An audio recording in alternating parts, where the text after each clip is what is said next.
like the skin over my port was eroding. My name's Olivia. I was born with a rare genetic condition. We're losing the battle. My suffering does not define me. With every battle I face, I am made stronger through faith. And free! It has been a really, really long time since I have uploaded any videos at all, but even longer since I've recorded any videos for y'all. Anyway, with that being said, let's get into today's video. Okay, so my last video I filmed on winter break as well, and I had talked about my roommate situation. I had talked about my drive home and everything, and just really everything that was going on in my life at that time. Something I do want to talk about is the fact that I injured my knee. I did a whole video on that. I will leave a card somewhere here to that video.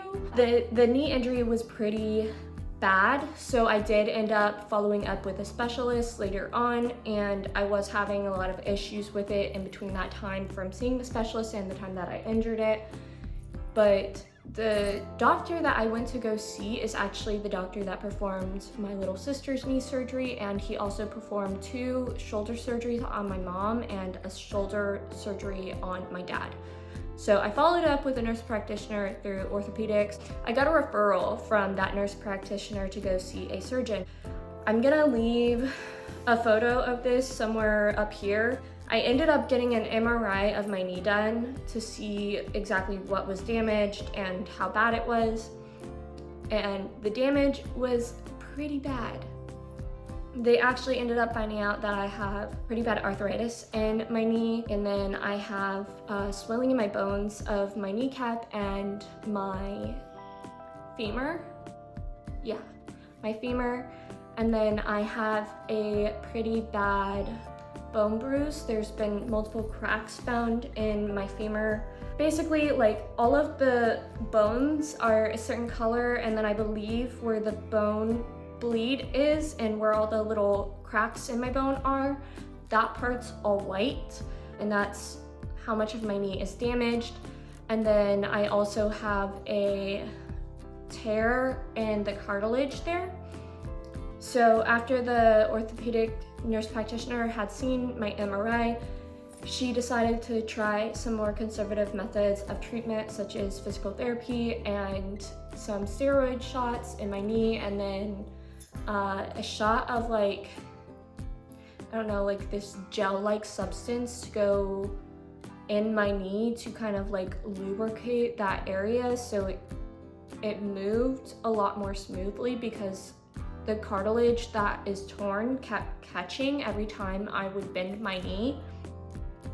So she wanted to try that and see if we could bring some of the inflammation down. After trying that and going to physical therapy, she decided that I should go see the surgeon. And that's the same surgeon that worked on my family. I went to go see him, and I expected the visit just to be like a consult and then to be able to schedule the surgery to repair the cartilage, but that's not what happened. And instead he basically was like, wow, look at all the damage to your knee. Imagine what this looked like if we had done the MRI closer to when the injury actually happened. And then went on to tell me that because I was in a wheelchair that it didn't need surgery.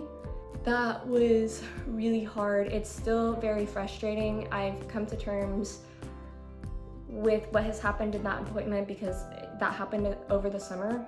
I've just kind of accepted it now, but it was really difficult when I found out that I was just gonna have to live with my knee being the way that it is right now. After returning back to my apartment and school for the fall semester, my previous roommate never renewed her lease, so I did get a new roommate, and I was super excited about my new roommate because she was older and she was a grad student, and it just seemed like a pretty good fit.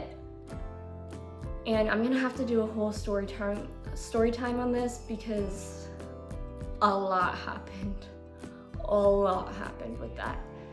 And long story short, at first it seemed like it was a pretty good fit. Like, we were getting along, we were problem solving together with any issues that we did have, communication was good. And then in a very short period of time, that felt like an eternity. I'm not going to say her name, but unlike my other roommate, I am going to give a lot more details, especially when I go into a story time about this. Long story short, things did not go very well with her at all. Multiple lease violations and things of that sort. And ultimately, she was able to get out of her lease and she left. I live alone now, which is very nice, but there has been some other stuff that has happened in the meantime. And like I said, I'll do a whole story time on that roommate, but I do live alone. That happened back in October that she left. So I haven't had a roommate since October. I'm not going to have one, most likely. They could fill that spot, but I highly doubt it will be filled since it hasn't been filled yet. I've renewed my lease for next year. I only have 2 semesters of school left, thank God. So I will only be living in my apartment for 1 additional semester with a new roommate come fall semester.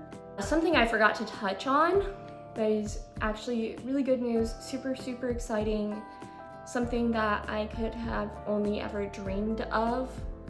I've been taking on more and more credit hours. I eventually took on the most amount of credit hours that I have ever taken on since returning to school last semester. And things have been going extremely well with it. In spring semester of last year, I was actually nominated for the Phi Kappa Phi Honor Society, which is the most prestigious honor society that exists. Like, nationwide, it is the most prestigious. It's an extremely low percentage of people that get into this honor society, and you can only get into the honor society by nomination and invitation. And I got inducted, and it was so exciting. Like, it felt really, really unreal to get inducted into that honor society, because I never would have imagined that back when I was, 18, 19, even 20, I think. Failing out of college, struggling with anorexia, struggling with depression, and I do want to give a content warning, maybe not content warning, trigger warning right now, but struggling with suicide and all kinds of things. And hopefully my video does not get taken down for talking about these things, because I do believe they're important to talk about. But 10 years ago, I never would have imagined that I would be at a university 1,200 miles away from home, getting inducted into the most prestigious honor society. But I did, and I did not expect myself to get choked up. Okay, I'm super excited and thankful and blessed, because I worked really, really, really hard in school, and I'm still working really, really hard in school on my mental health, on my physical health, on my relationships with my family members. I've worked really hard, and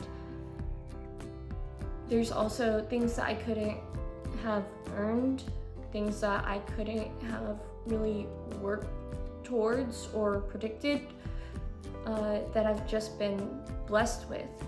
And even the things that I've worked really hard for, I do count them as blessings too. So yeah, that happened in spring of last year. Now I'll get to graduate with honors cords, an honors stole, honors tassels, and yeah, super, super exciting.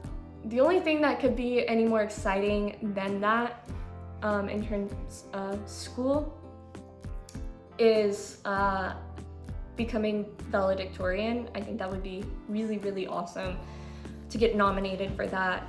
But then again, it would also be a little bit scary I don't really have a fear of public speaking, but I would maybe feel a little out of my realm to do that because I already felt like I didn't really belong in the room with everybody else in the Phi Kappa Phi Honor Society when I was getting inducted because of my learning disability and just my circumstances, my age, everything. It's just very different than everybody else's, and I feel like some people are just really gifted in school and things come really easy for them and they make a 4.0 and it's no big deal to them, but I have had to give up a lot socially, financially.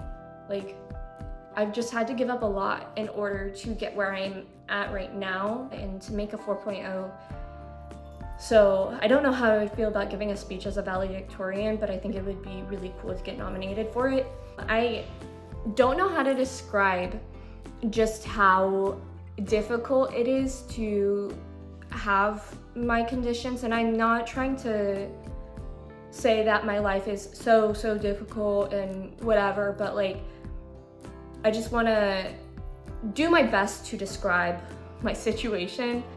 I didn't really imagine that I knew it was going to be hard to go to school 1,200 miles away. I knew that was going to be a difficult and challenging task to complete, but I didn't imagine that it would have been this difficult, like this stressful, because I just feel like I'm really unstable and like I'm constantly having to pick up and move, and I just feel like I'm constantly putting things on hold, and that to me is very difficult because I moved around a lot as a kid and that was hard for me, and I like to find stability in my environment, and I feel like that is difficult when going to school that far away from home. And I'm doing my best, but what I mean by difficult is simply just like the physical aspect of it, of like picking up and moving every 3 months or so. Like right now I'm home, but on Friday of this week, I will be, and it's Monday right now, I will be picking up all of my clothes, all of my belongings, everything, and I will be physically driving back the 1,200 miles with the help of my mom, thankfully. But it's not just like as if I was going to school at the age of everybody else that I'm an undergraduate with. It's my age, and it's the fact that I have so many medical supplies that I actually need a U-Haul, and I need the help of my mom. Like, I can't just do it alone. My mom has to do the drive with me. We have to get a little U-Haul, hook it on the back of my Jeep, load that up with all of my medical supplies and things of that sort, make the drive back, you know, unload it and all of that. That aspect of it is very difficult, and also the fact that my health insurance is here. And I am thankful that my health insurance has remained in Indiana because I was able to keep all of the same doctors, and I think it would have been a lot more stressful doctor hunting in another state while also trying to go to school and going to doctor's appointments and that sort of thing. But it is very difficult having to wait to go to the doctors all the time. And then when I just want to shut my brain off and I just want to enjoy time with my family, I am having to go to so many doctor's appointments because I have to schedule them all for when I'm on break. And then if a doctor cancels, I can't necessarily just get right back in with that doctor. But anyway, all of this is probably seeming very boring to y'all. That aspect of things is very difficult. The fact that when my feeding tube broke, I had to wait 2 weeks till I was back home to go see a doctor. And then something else pretty significant that happened that I literally just put off. I put it off in my mind. I put it off like physically by not talking to anybody about it because I just couldn't deal with it. And that's because my port was actually, like, the skin over my port was eroding. And what that means is, like, So for those of you that don't know, a port is what y'all may have seen in some of my other videos. It's like a permanent IV with a catheter that goes into the major blood vessels and into the heart. But this is my current port, and as you can see, it kind of looks a mess. Like, it kind of just looks like a bunch of scars. And I've had a port on this side, and this is kind of what it's supposed to look like. Once you've had a port removal, and even once you have one implanted, it shouldn't look as messy as this side does. But basically, the catheter goes into major blood vessel, into the heart, and connected to that is the port. It's a little disc with silicone in the center of it, and it sits under the skin, sutured in place, and a needle goes into that. Mine is currently deaccessed. I'll explain that in a minute. But a needle goes into that, and you can then give yourself infusions, medications. You can have blood draws through it and all that. And I use mine almost every single day. And the skin over the top was going away. I don't know how else to explain, like, eroding. Like, it was going away. And the physical port under my skin was starting to show through, which is very bad. It's very dangerous, because simply having a port puts me at significantly higher risk for a blood infection, and those quickly can become very dangerous and fatal. And I have had it a few times. I've had sepsis a few times, and it's come close to taking my life before. But once the skin over my port started to erode, I ignored it. And I didn't really do anything about it. Initially, I didn't know what was happening, because I've never had that happen to me before, and I've had quite a few ports. So I didn't intentionally ignore it at first. But then I saw a social media post of somebody in one of my support groups asking about her port that looked very similar to mine, and everybody was telling her to go to the hospital. And I started reading why they were saying that, and like what was going on with her port, because whatever was going on with her port, I knew was going on with my port. And I just saw nothing but negative things and very scary, dangerous things that could go wrong if she didn't take care of it immediately.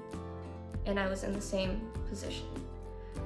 So at that point, I was intentionally choosing to ignore it, because I knew it wasn't even close to time for me to go home, and I just had to continue to push through that semester. I don't have money to come home like that out of the blue just to go to an appointment or to have a surgery or whatever. So I ignored it. And thankfully, nothing happened throughout that time that I was ignoring it. And when I was home over the summer, I went and got my feeding tube changed, and the doctor had asked me how my port was doing, and that then, like, I was like, oh my gosh, yeah, now I need to talk about this since I'm home, since the doctor's right here.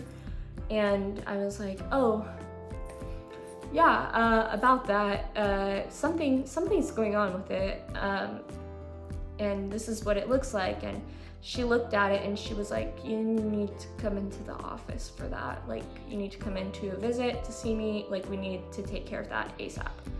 And I was like, okay. Thinking, like, not a really big deal. And I didn't even really have to do anything for my appointment. They actually just ended up scheduling me for a port replacement surgery.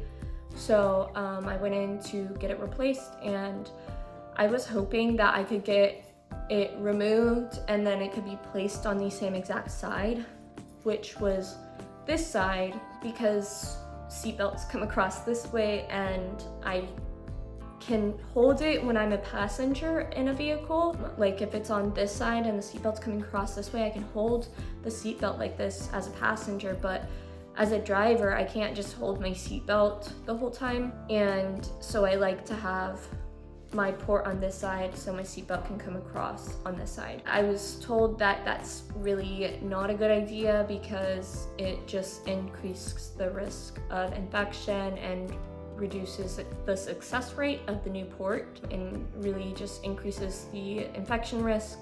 So I was like, okay, just place it on the other side then, because I'd rather not risk infection. And then they went to go check this side and we found out that my jugular is actually totally occluded, that they could not do that side. And she said that it was going to be tricky and the healing process was going to be longer, but they had to do it on the same side because you can't stick a catheter in a vessel that is closed up. They decided to go ahead and insert it on this side, and boy, was the healing process awful. It was really, really awful. It was probably the worst port placement that I've ever had, and I think just because I had my port removed and my port placed on the same exact side, on the same exact day, and just the reason I was getting it removed and replaced, it was bad. Like, my entire chest was bruised up. I'll try and find photos and insert them here. But my whole chest was bruised up, and then I waited some time to even try and access it because it was really difficult already to like move the shoulder and all of that. So I waited like a few days to access it, and I finally went to go access it, and then I realized it was going to be very, very difficult to access because I could not see it under my skin. I only knew where it was because of where the incision was, but I could not tell where it was under my skin because I was so swollen. And I tried several times, wasting multiple dressing change kits, and then I got scared that I was going to cause an infection from trying to access it. So I finally just decided to give up, and I called one of the doctors because I just thought something wasn't right because my old port site wasn't healing and the new port site was taking a long time to heal, which there's not a big difference between the old port site and the new port site. So this is where, if I can get that out of the way, the old port was. This is the new port. Okay, and the skin was totally eroded. There was a huge hole here, had been there for months. They just decided to move the port down and they left the hole open. I'm assuming to reduce the risk of infection, to try and let it close on its own instead of trapping anything that might get under there. They pulled the port down and now it sits here, but I could not see where it was, and this hole was having a lot of issues. It got really gross. My skin was really warm to the touch. It was extremely painful. And so I ended up calling the on-call doctor and telling them, hey, look, having this problem, I'm really concerned, and I really just want to enjoy my summertime. What do I do? And they were trying to decide if I should come into the hospital and receive IV antibiotics or if they should just prescribe me like regular oral antibiotics. But because I was adamant that I wanted to stay home and enjoy my summer, they decided that they were going to prescribe oral antibiotics.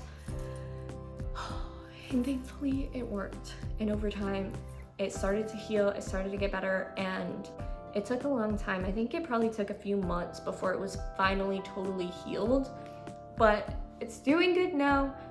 I am still concerned about the new port site because the skin is already really, really thin over it, but hopefully this one lasts longer. And the reason I'm de-accessed right now is because I now give my port a day break in between de-accessing and re-accessing. So it is de-accessed right now. It's on break.